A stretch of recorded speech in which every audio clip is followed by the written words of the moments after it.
这丹丸有古怪，竟能瞬间提升至筑基中期。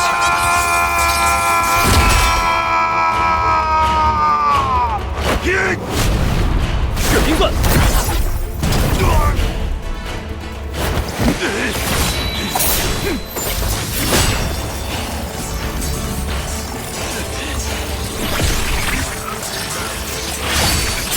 玉皇剑，结丹期法宝。灵宠、法宝，还有金丹，看来此人以前还真是结丹修士。金北妖狼都杀不死你，今日栽在你手，不愧。你果然是结丹修士。 你还有什么话要说？爹，他爹，你怎么了？他们与此事无关，还请道友不要为难他们。为难他们的是我吗？你应该知道，你身居煞气，他们与你相处久了，生机流逝。 应该没几天能活了。我又何尝不知，今生的功力都在这碎丹里了。他们服下，自可补气气血，可保延年益寿。你早算好了有今天。爹，贫道半生凶恶。 不曾想临了最后一时，就是为了2个凡人。他爹，爹，你别死！答应给你的东西，在我本体身上，就在山洞里。我没有骗你，与灵兽山的东西，还有我的身份令牌，足以证明我所说的。有劳道友了。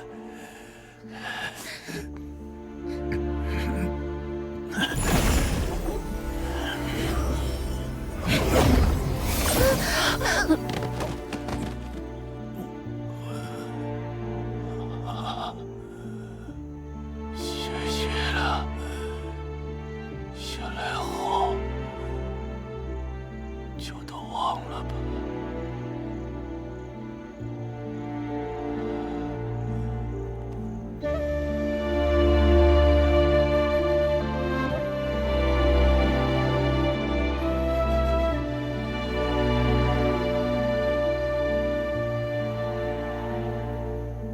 道友，在你这里，到底什么是真，什么是假？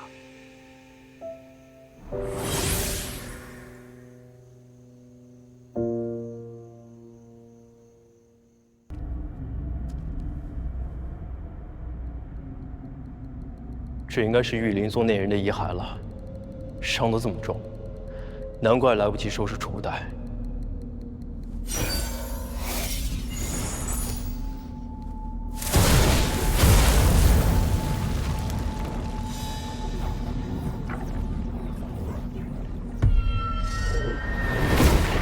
这是灵宠的兽卵，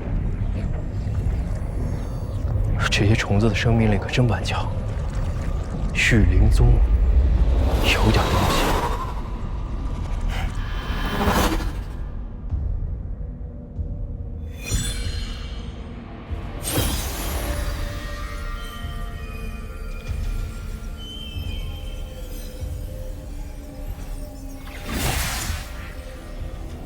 天下奇虫。 血域蜘蛛108尾，京北妖狼73尾，噬青虫第12位。什么呀？排名这么靠后，这只京北妖狼居然只有73位。如何培育和驱使？算了，有空再研究吧。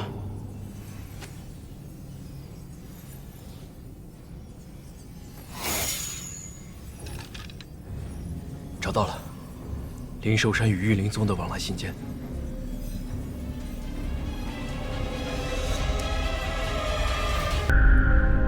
潘长老一战成名，李某自愧不如啊！啊，金谷园战事这么焦灼，你还能出面主持大局，佩服！这现如今呐，七派已经到了生死存亡之际了，谁能置身事外啊？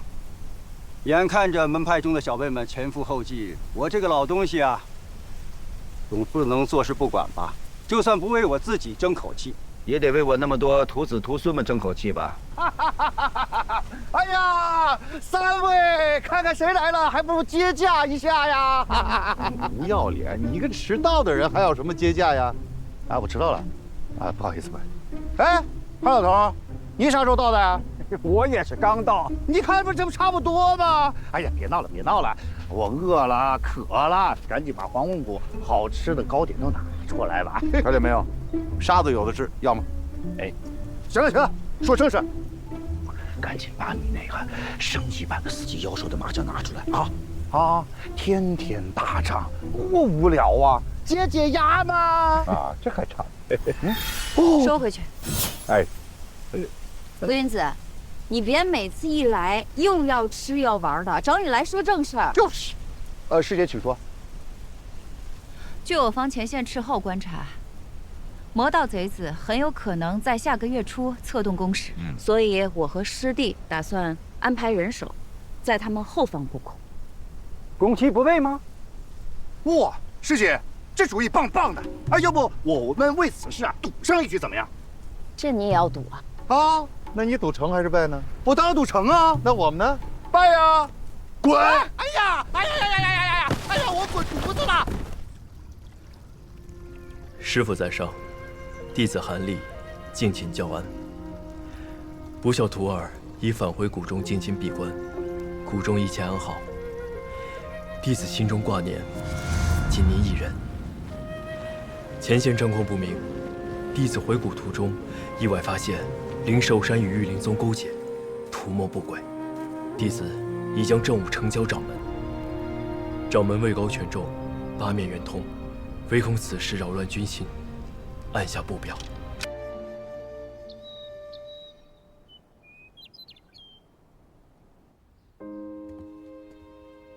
大概是福祸相依，这次大战吃了点闷亏，但没想到却因此突破了。修为正式突破到了筑基后期，也随缘破解了玄阴诀里的奥秘。没想到这部功法竟不是天南大陆之物，甚是邪异。还好我没有贸然的服下玄年五行丹，这丹药要以筑基期煞妖血气酝养而成，难怪月皇将此物交给他们。这五人恐怕到死都不知道，他们只不过是月皇咬的药罐子。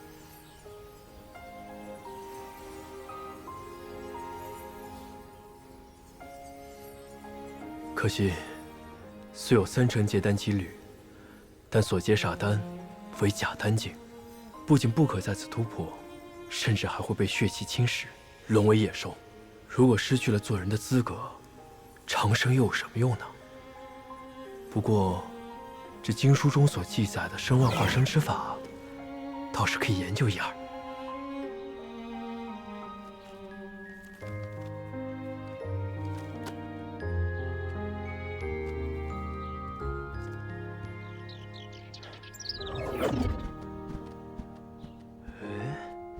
这是什么新法术啊？有点意思啊！臭小子，我让你好好给我看着秦家，啊！你给我捅出这么大的篓子来！我跟你说啊，现在这个前线一片混乱，你就别来这儿瞎掺和了。给我回黄风谷，闭门思过。都回去，好好给我解释。走了。大哥哥所料不错，这王管事啊，果然私藏了好多金银财宝，都被莫姐姐给找了出来，分给了城里的穷苦百姓。哎，不过莫姐姐说，这些法器啊、符箓什么的，还是交给你来处置最为合适。看来，都是从那些散修身上搜刮来的。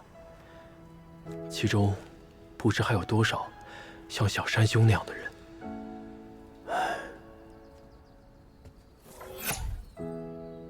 莫姑娘有心了，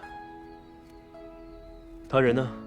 怎么没和你一起啊？哎，别提了，前阵子我们救出来的散修之中，有位姐姐受伤太重，难产去世了，留下了一个不足月的小女娃娃。说来可太奇怪了，那女娃娃一见着我就哭，怎么哄都不行，只有待在莫姐姐怀里才能听话。这就是他，这么多年，从来没有变过。莫姐姐忙着照看英宁，没空来见你了。哦，英宁就是那小女娃，她娘姓李，以后可能就要跟着莫姐姐了。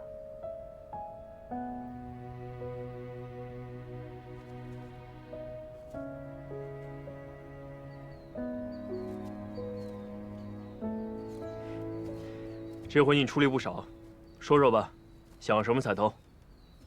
还真有彩头啊！我想要什么都行吗？我想要什么，大哥哥都会答应我吗？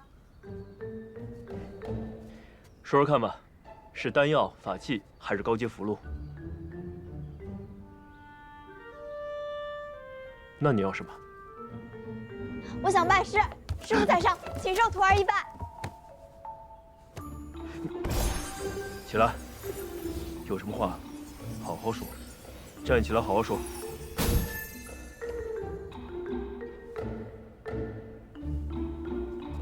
大哥哥是不是嫌我资质不好？我知道我这个人莽撞冲动，还自以为是，比不上你们那些气派的正统弟子。但是我是真心实意的想跟着你学本事。我保证，我以后再也不会对你不敬，每天给你捶点捏腿端茶倒水。你让我往东，我绝对不会往西。我就只有这么一丁点小小的心愿，就收了我吧。这小丫头还真是难缠。哎，行了啊，要是再闹下去，我保证你什么彩头都没了。我呢，虽没有收徒打算，但有样东西可以帮到你。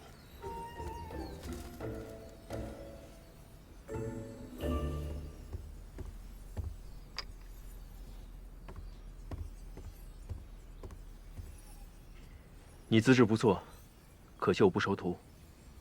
拿着这块玉牌去黄风谷找位姓马的前辈吧。知道了吗？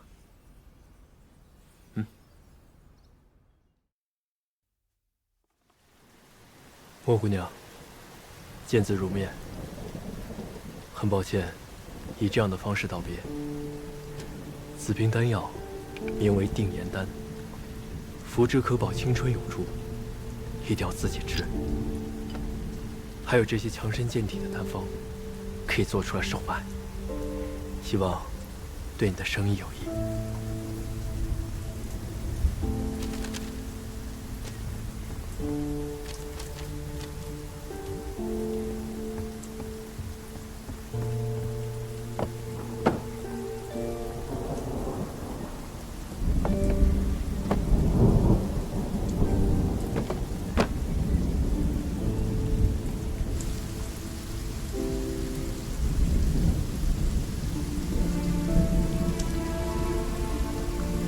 韩某自将远行，此去迢迢，不知归期。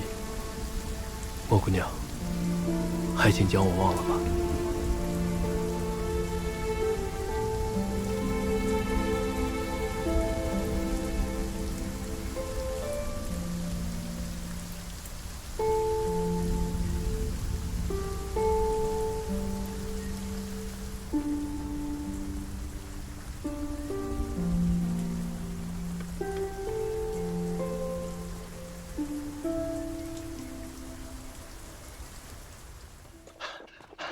少爷，韩少爷，韩少爷，留步。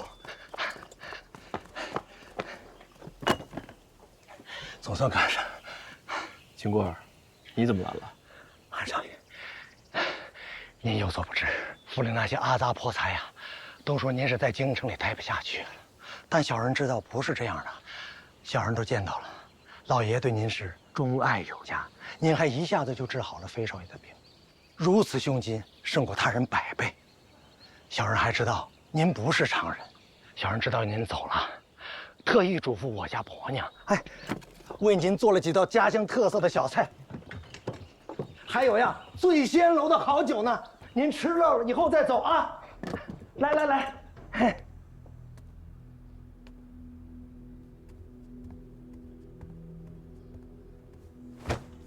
老爷，您可一定还要回来呀！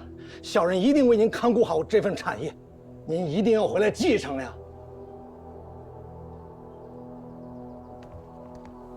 起来，把我想成什么人了？哎，那什么呀？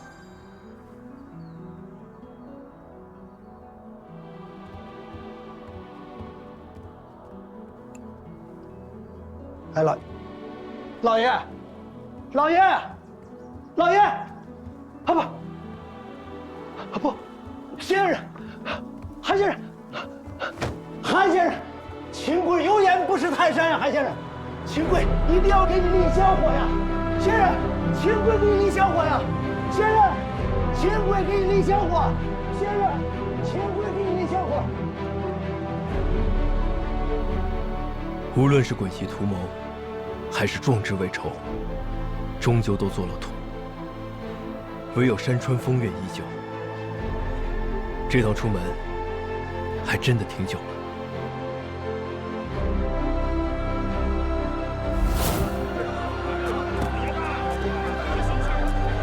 这么多年了，这家园城还是老样子，也不知曲魂去哪儿了。回黄风谷之前，得找到他。偷懒的家伙，偷懒的家伙，平时怎么让你干活的啊？毛手毛脚的，你们这些人呐，真是不太行啊！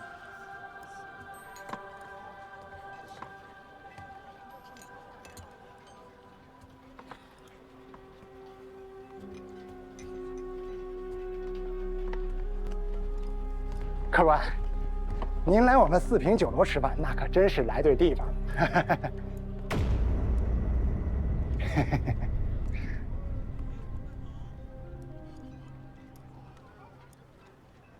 我们的酒菜，连京城的大爷呀，那都是赞不绝口的呀。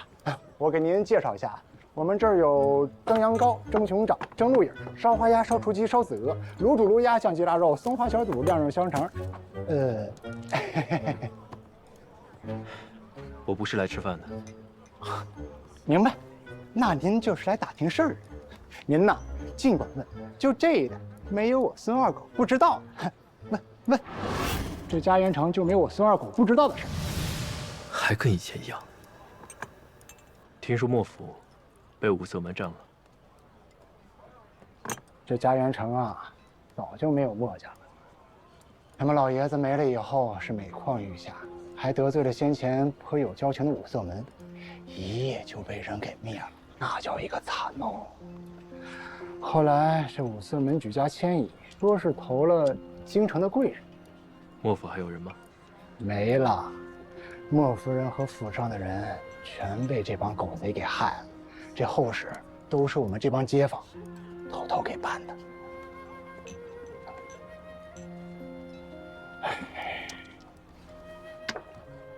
死者为大，掌柜的仗义。来，小二，哎，来了。哎，客官，您什么吩咐？那个。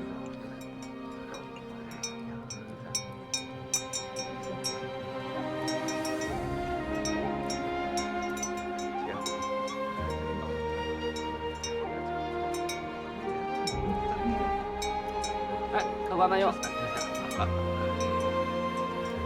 掌柜的，此物看起来颇有古意，可有什么说法？您不提我都快忘了，这是我去莫府收敛的时候捡回来的，还找朝凤掌柜了，说是没什么特别的，就当凤鸣挂在这儿了。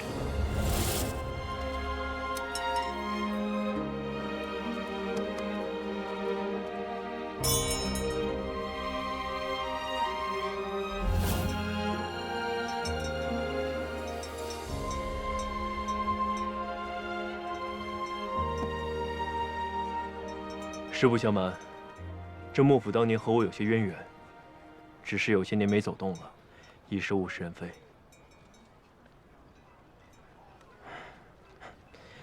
不知掌柜的可否将此物割爱于我，也算有个念想。客官，这可使不得呀！当年二狗和兄弟们没少受莫夫人和小姐的照顾。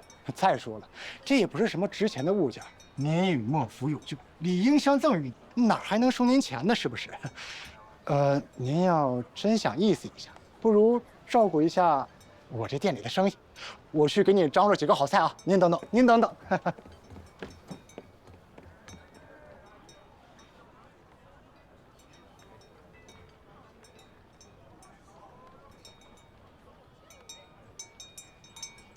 客官，给您准备了2个拿手小菜。客官，这是？此符有清净驱邪之效，切勿揭举。好人自有福报，切记，切记。切记，切记。难怪觉得眼熟。我想打听点事儿。这几10年容易未变，还真是遇到新人了呀！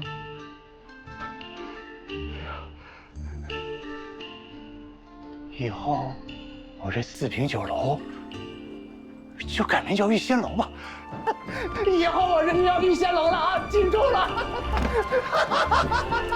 我遇见仙人了。老板，以后啊，我这就叫玉仙楼。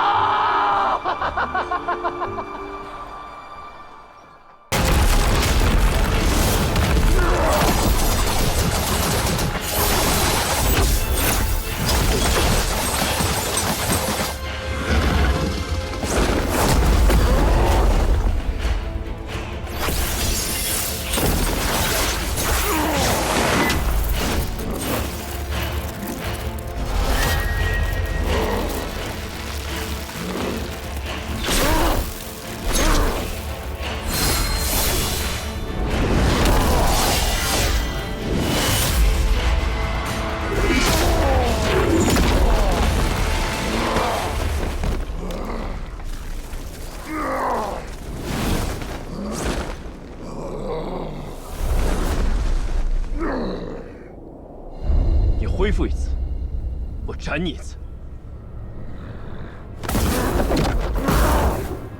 很好，愤怒吧。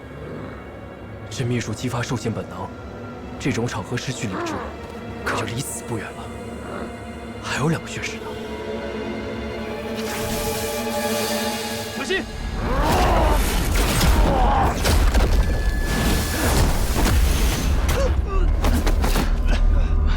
宗师兄，大块头交给你了。好，弟弟。不好，是极其猛烈的湿毒。来。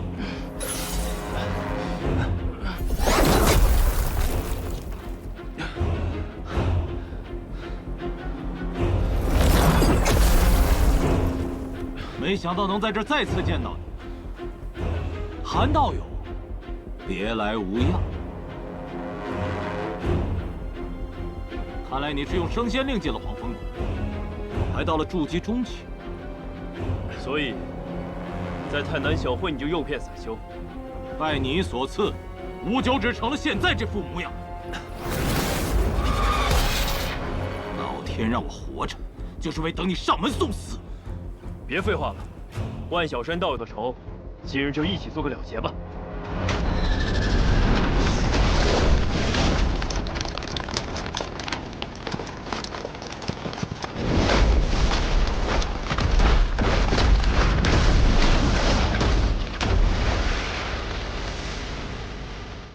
去报刘师兄。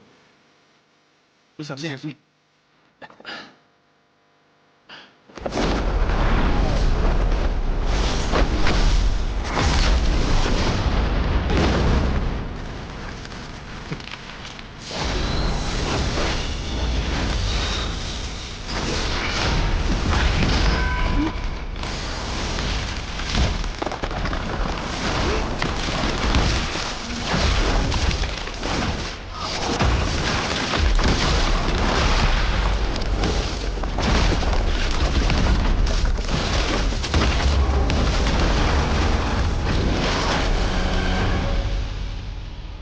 早就说过，你是我的猎物。你和那几个不一样，老像个习武的。算你有些见识。我汉州宋家本就是以武入道，看你这样子，难不成以前也是厮杀汉？口口声声不涉世俗，可这世间征战不休，背后都是修仙门派世家操控。你们倒是仙风道骨一团和气，到头来死的都是凡人。你这半人不妖的，又有什么资格代表凡人大言不惭？气派的渣子，去死吧！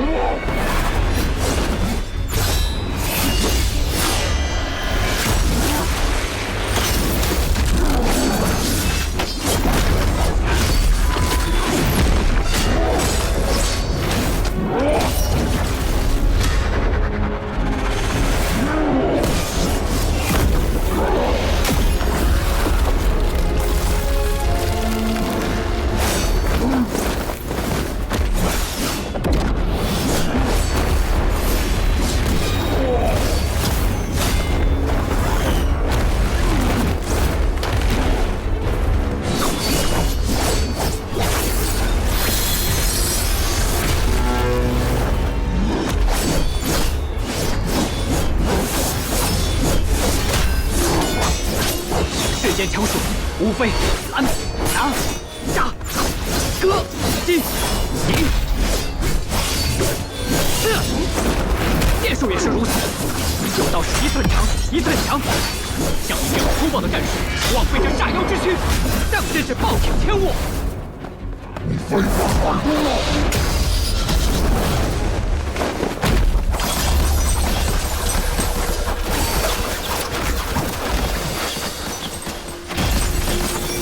得手了！师弟小心！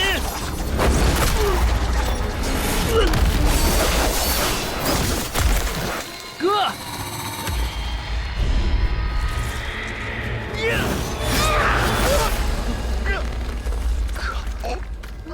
对不起。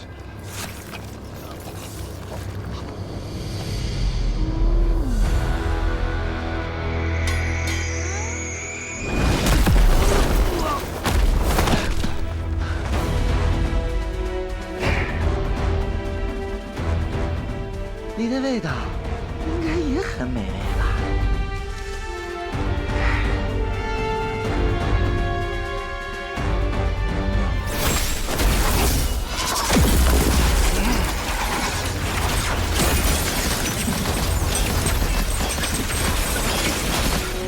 哥。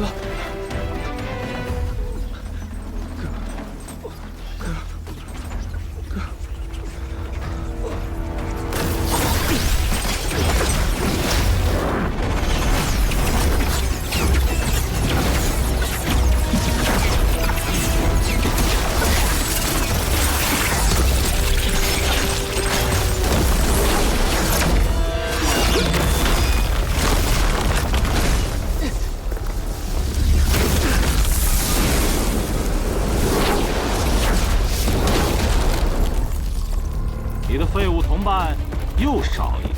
韩师弟，速战速决，为我护法。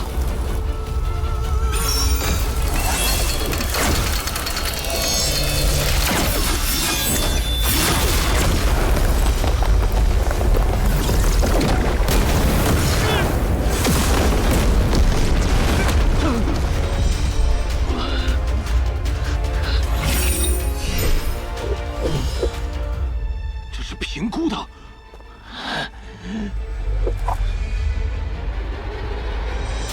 找死！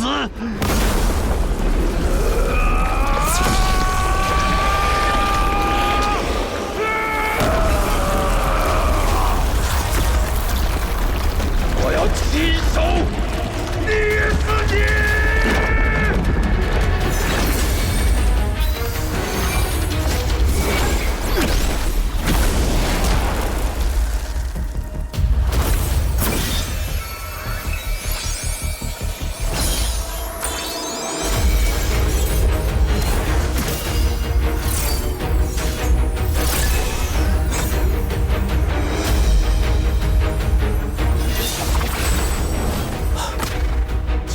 血激发珍宝，刘师兄也太过拼命了。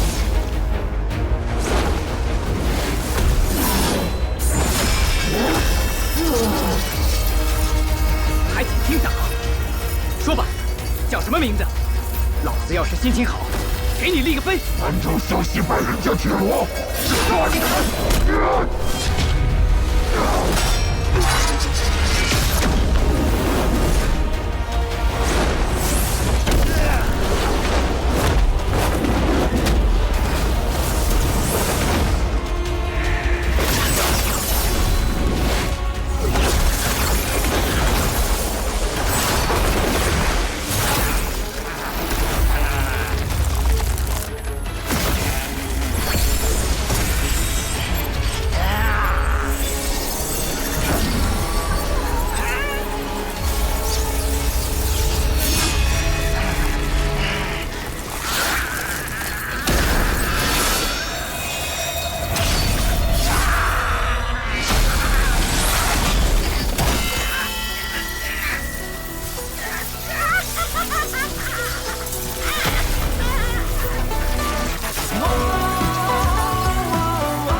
速速化妖，与我一起对付他们！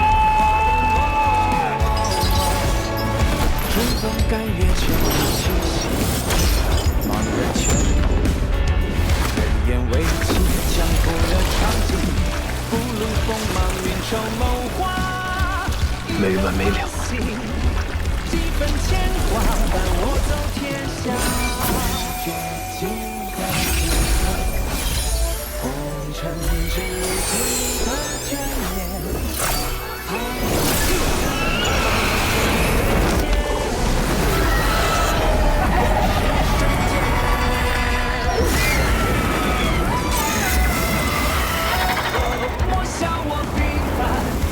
几位师弟辛苦了，都退下吧。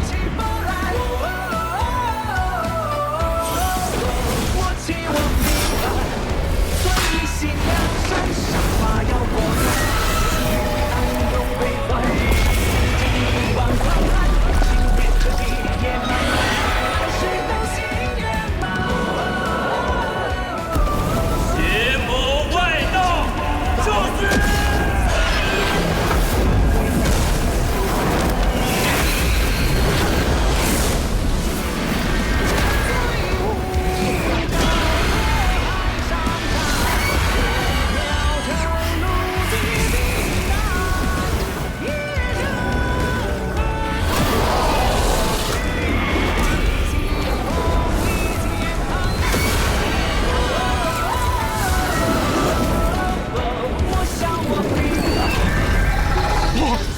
还差一点，还差一点！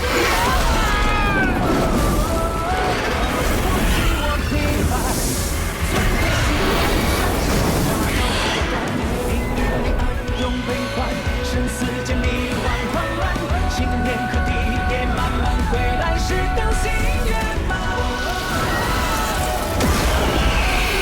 中年就不凡，闯三界浩瀚，轮回。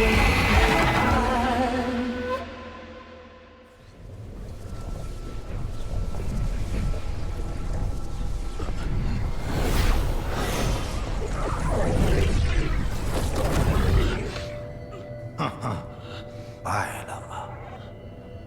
哼，正好，无需我自己动手。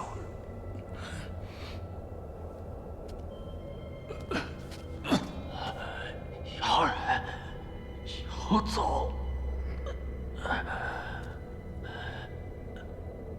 生亦何欢，死亦何苦？小走。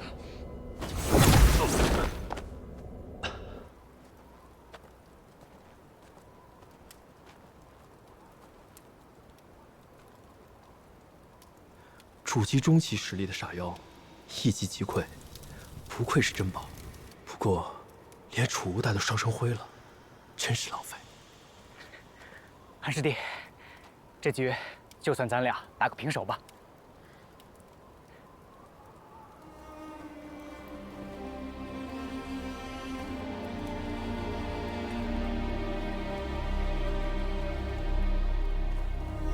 ，3个为5。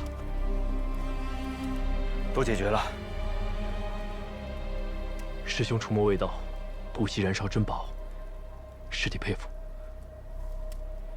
韩师弟过誉了，今日之事，断不可让为娘知道。别让她担心。哥，刚才我不是故意的，回去要怎么交代啊？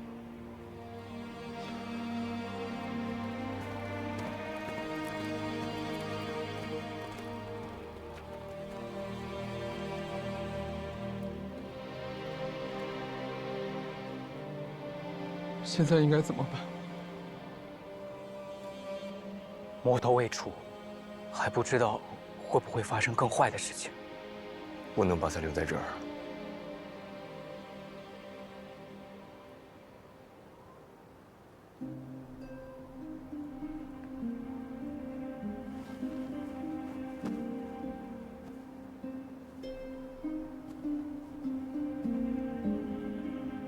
哥，对不住了。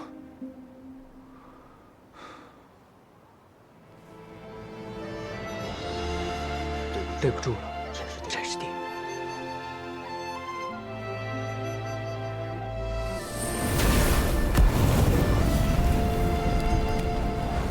刘师兄、宋师兄、韩师兄，我哥的事情，我晚点自己和表姐说吧，先帮我遮掩一二，免得他分心。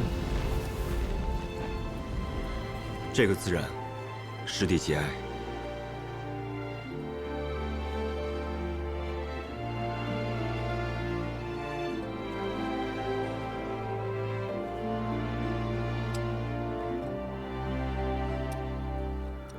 哥，我带你回家。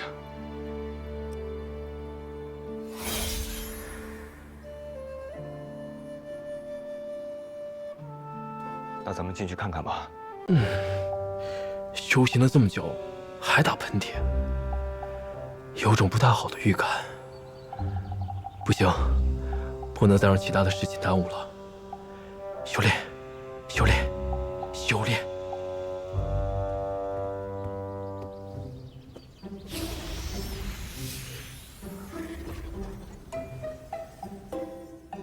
如今主修的清源剑诀已突破至第6层，等解决秦府的麻烦，再配合上小绿萍配制的灵药，就尝试突破筑基后期吧。散功，怎么又有散功的迹象了？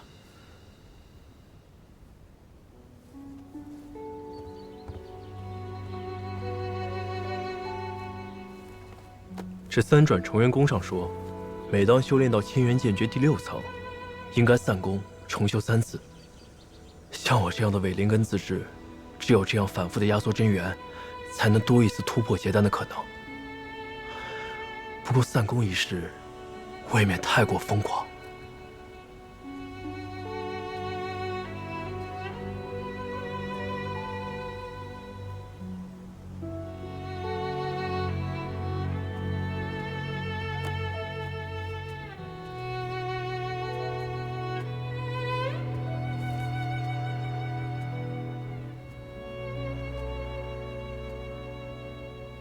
这秘籍看起来也不像是全本啊。那妖化秘法能令修为暴涨，想必隐患也是极大的。那些人练完之后，好像都变得疯疯癫癫的，不知道是不是受那诡异的血气影响。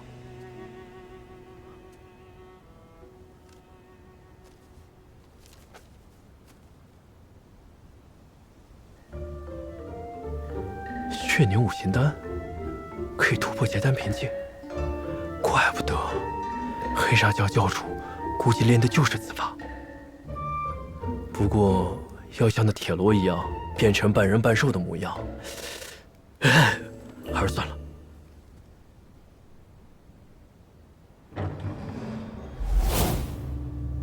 看来是暴露了，纵过赶来。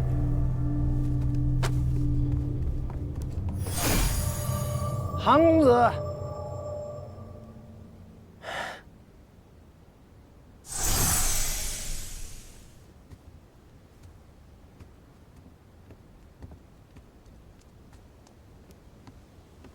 公子，有您的朋友登门拜访。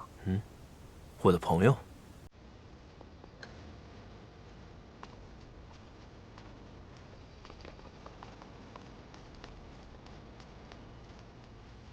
公子，认识他们吗？不认识的话，小人把他们打出去。行。嗨3个4个6个7姐姐，行。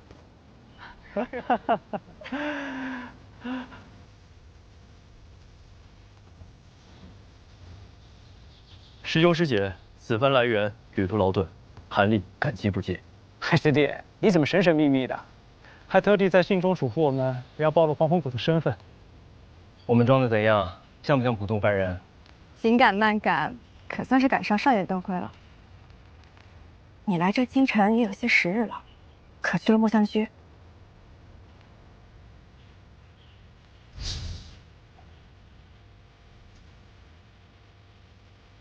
听说京城的牡丹花是一绝，你可见过？哎，京城可有武林高手切磋？有没有什么好吃的？赶紧跟我们讲讲。哎，韩师弟是奉师傅之命来除魔卫道的，这等凡人之间的戏言，以后还是少说为妙。哦，对了，韩师弟，传书中所说的邪教是怎么回事？三师兄明鉴，此教名为黑煞教，常年盘踞在京城，拉拢全国散修入教，实则是用血祭之法残害同道性命，稀释公理。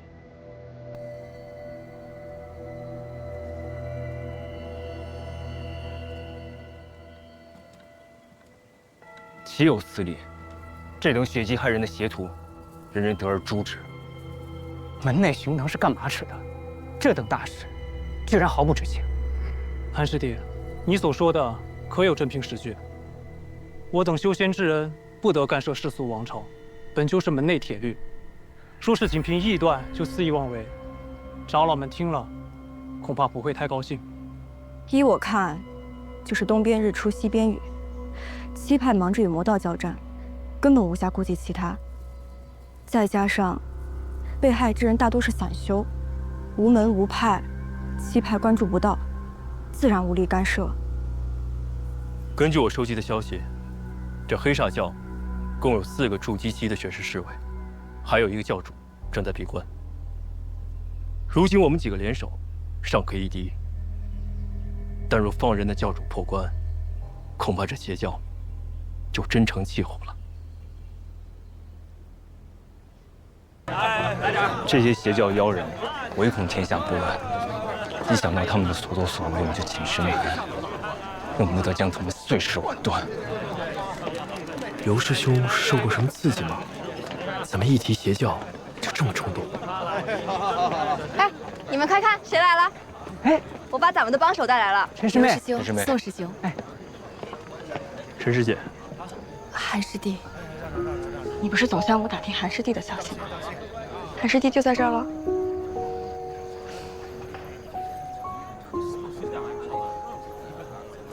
黑煞教的事儿，我已经跟巧仙说过了。他正好在附近的南乌城执行家族任务，一下就答应好咱们一起去皇宫了。最近总是接到前线投来的捷报，守备魔道之事如今也告一段落。如今正好有空，就来京城闲逛一下。如果能帮到2位师兄，那就再好不过了。好了好了，你们聊，咱们去看花灯敬个。快，要像我们一样，有话就说，一定别藏着掖着啊。表姐，去看花灯喽！去吧，慢点慢点。等等我们。走啦！看花灯，师兄。韩师弟，别来无恙。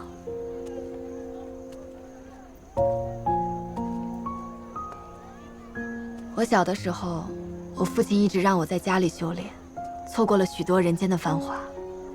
现在看来，竟有些羡慕他们。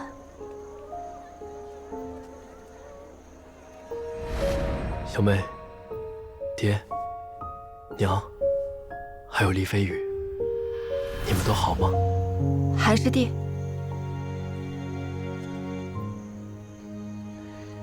也没什么值得羡慕的。山间清寒，世间疾苦。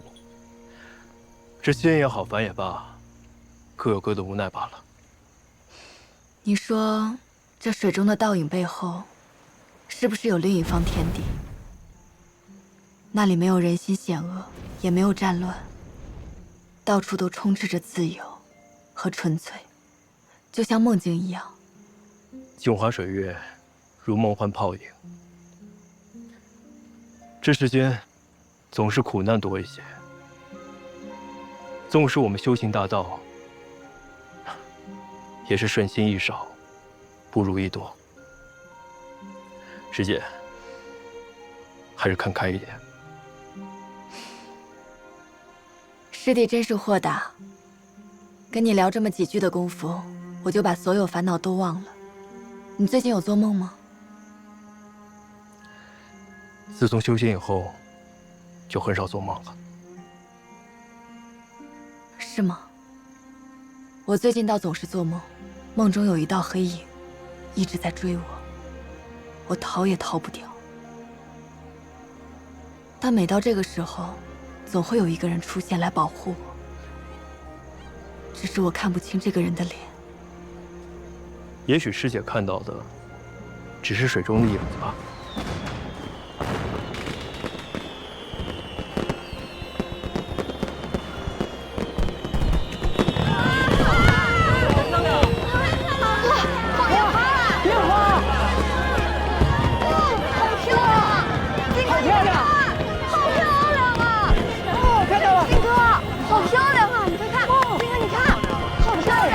颜色。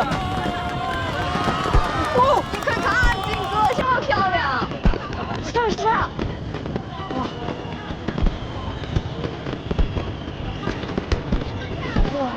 快看腿大，金哥，太漂亮了！哎，你看那个。哇，真漂亮那个，是不是？哇！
韩大哥，果然你还是应该和他们站在一起。修仙者和凡人不属于同一个世界，我永远也无法和你站在一起。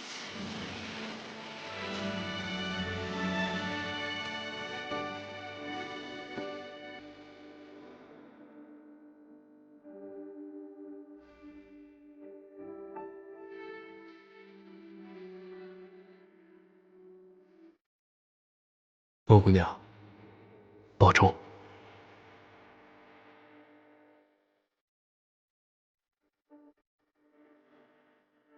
打了几年，就没有一丁点好消息吗？婉儿，师姐，你不是去天都国求援了吗？怎么回来了？前线发生什么大事了吗？是好事，前线发来捷报，灵寿山和天血堡打了大胜仗。汉长老带队，一举围困了御灵宗1至上百人的筑基部队，并杀了2个魔道结丹修士。可是，之前我们的人不是查到汉长老与魔道交往密切，甚至还有书信来往，会不会有往来不假？不过是汉长老假意投敌，为了取得魔道的信任。要不是提前掌握了御灵宗的行进路线，也不会有这次的出奇制胜。可是我总觉得不对劲。灵寿山既然能骗魔道，那怎么就不能反过头来骗我们呢？婉儿，慎重一点是好事。不过此战一定不假，多少弟子亲眼目睹，还有结丹修士在此战中陨落。就算魔道和灵寿山真的有勾结，也不会拿结丹修士的命去做戏。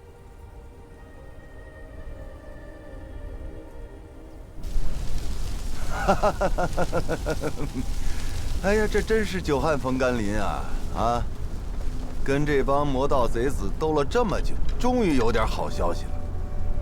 哼，挺好。等这战事平息了，我一定要向汉长老请教一番。这些日子我心情低落，指挥战士，全都仰仗你。都怪我，拖累了金谷园的战士。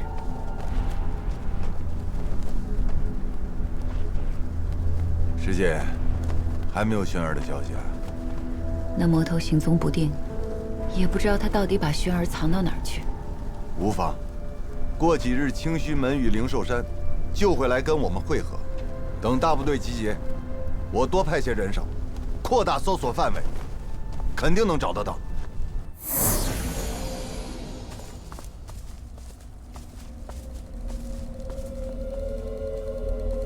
鬼灵门王禅，求见云路老祖，烦请通报。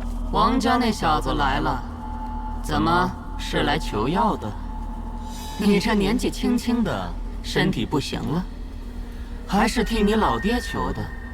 前辈您说笑了，晚辈才得一稀罕物，以为与老祖有些渊源，特地登门拜访。稀罕物？拿出来瞧瞧。前辈，请看。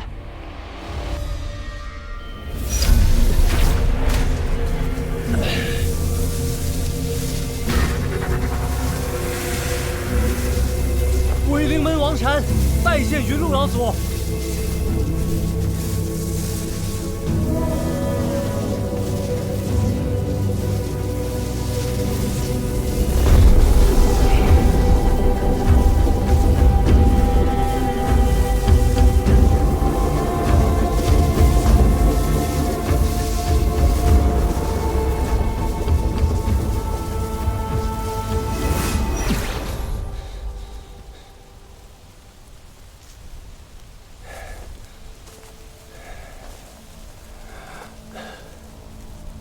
太像了。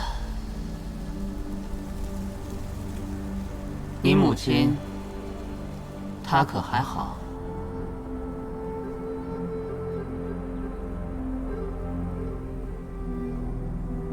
我母亲。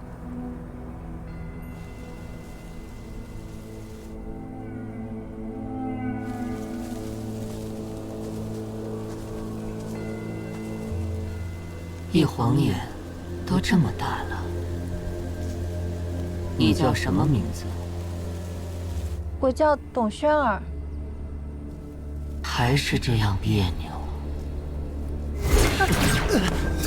师傅，师傅是正道人士，怎么会与你们魔道为伍？正道、魔道，是谁教给你这么陈腐的说法？所谓七大派，本就是六宗的分支。几百年前，趁着正道盟和草原人进犯，才分裂出去，谋求自立。说的冠冕堂皇，不过就是一群沽名钓誉之辈。前辈说的这些，晚辈未曾听过。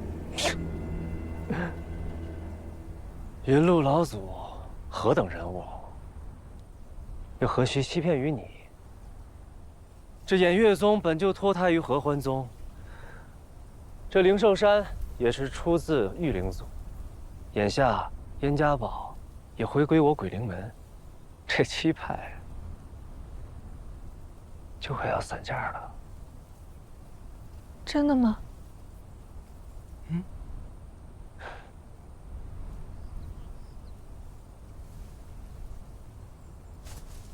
看来，我这做父亲的，是时候给你重新上课了。父亲，老虎的子嗣，又怎能与牛羊为伍？轩儿，从今日往后，你就是我的亲传弟子。从今天起，你不准再修什么黄风国的功法了。你这天生媚体，就该修炼我合欢宗无上法门。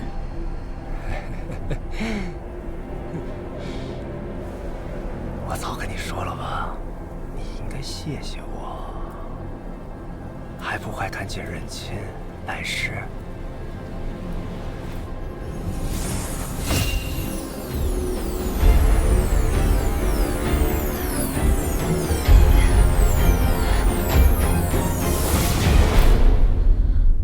原来这个人就是我的父亲，我竟然从来都不知道。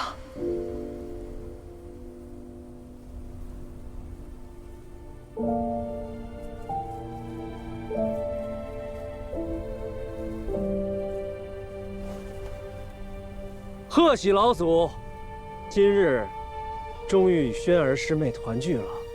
本座会记上你鬼灵门这份大人情。不过，你与轩儿怎会相逢？你将她带来此地，她母亲难道没有阻拦吗？母亲？难道是洪福师傅？她是我的母亲吗？回老祖，我与轩儿师妹初次见面是在燕家堡，当时晚辈便看出她身负传承。话说这黄风谷也真是上梁不正下梁歪，竟安排男女弟子共同试炼，分明就是有意撮合啊！看到轩儿师妹当时芳心大乱的样子，你可真要小心啊，莫要让那卑劣之人哄了去，乱了道心。你别胡说！哦，还有这等事？那人名叫什么？区区贱名，不值一提。厉飞羽。当然，若不是老祖有此一问，这个名字可不配出现在老祖的耳边啊！你才不配！我就配，我就配。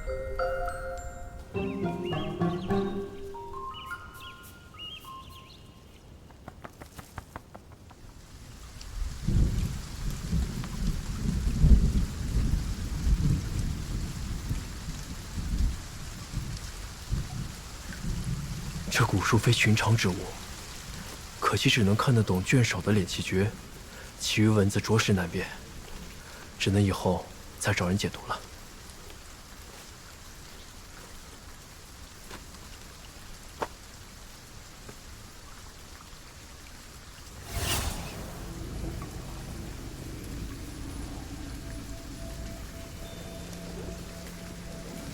这么多天，怎么都没动静？怎么感知不到吴三星的气息？莫非他被害了？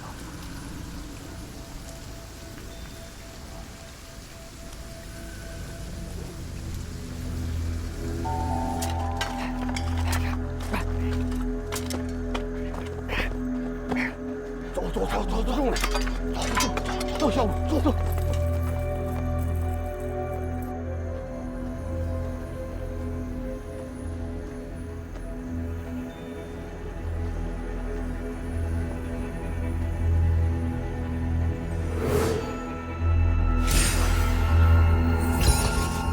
可惜了吴老道，还是被他们害了。不过埋人的那几个怎么这么眼熟呢？大哥，那谁人都走了吧？走了。原来是他们。这种厮真是丧尽天。各位，想去哪儿啊？要不要本座送你们一程？哎！谁呀？你谁呀？跑什么去了？你闯动芦苇，你算啥英雄啊？不是，你倒再头一会儿都哭了。我兄弟几人，不求同年同月同日生。咋求同年同月同日死？你要啥要啥，你给个痛快嘛！你痛快点行啊！不是5人吗？还有一个呢？他咋知道的呀？哎，咱今天能活了吗？这名声在外的啊！那个呢？这三姐被抓走了，三妹也被人抓走了。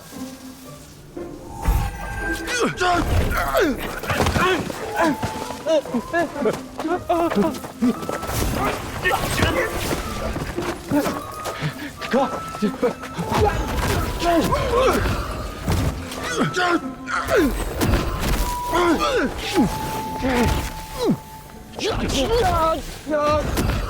这是枫墙树，破不了。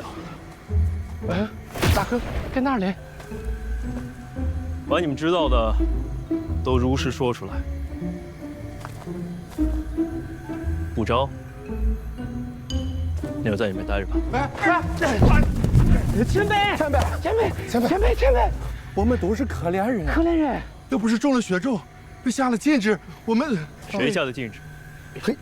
黑煞教啊？为什么？黑煞教要控制我们，让我们帮助他，在越国的周边诱骗、绑架散修啊！那些散修呢？散修，知不道啊？这么说来，你们每个人身上都沾了不少人命。不，人命，俺哪敢杀那些散修啊？干净的很啊！那你们埋的人是谁杀的？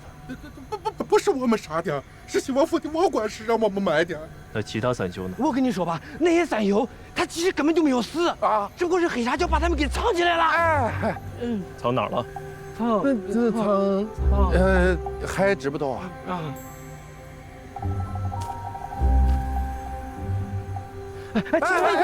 谁刀？知道，在那知道。你可是7大派的修士。7大派？哎，前辈，我与贵派刘长老有一面之缘啊，那是咱二舅啊，大舅二舅都是舅。是啊，屁。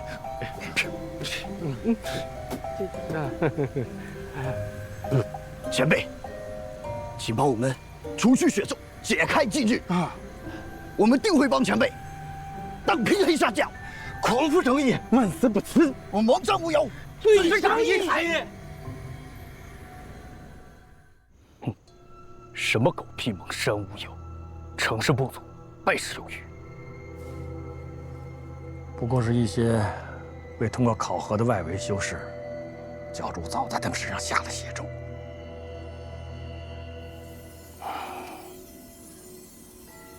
还是护法大人英明啊！这下那几个废物就多不了罪了。这个吴老道背后有人呐，倒也不一定是件坏事。教主大人当下正需要筑基期修士的精血修炼，这个人搞不好就是雪中送炭呢。如果再有和吴老道一样问东问西的，定和此人有关。我们可以把他揪出来，献给教主。